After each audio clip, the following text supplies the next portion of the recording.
Missouri, there are 3 children in need for every 1 open daycare spot, according to the group United Women's Empowerment. This child care shortage is why Governor Mike Kehoe emphasized the need for solutions in his first State of the State address. Well, now 24 hours after that, lawmakers are trying to answer the call. Our Missouri Capitol reporter Hannah Falcon explains.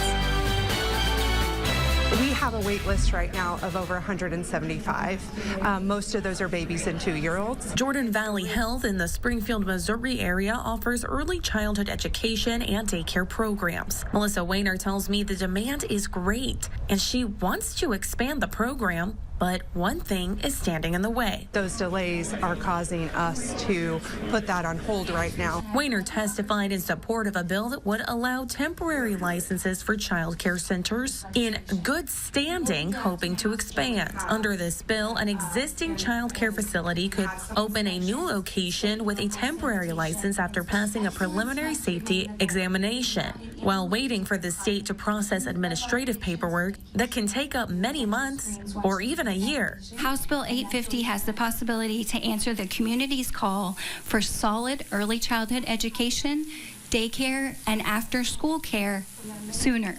When parents have a safe and reliable place to take their children and know that they can be taken care of, they're able to focus on their work and make our communities even stronger. Governor Mike Kehoe recognized the state's child care shortage in his State of the State address Tuesday.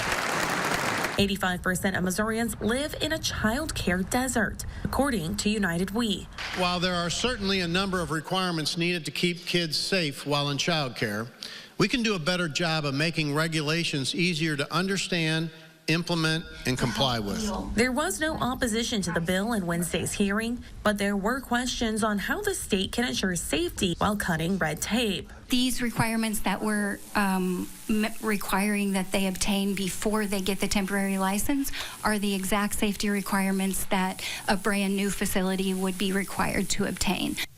A similar bill was passed by the Missouri House last year but did not make it through the Senate. Representatives are hopeful this early start and support from the governor will bode well for the bill this year. Reporting in Jefferson City, I'm Hannah Falcon.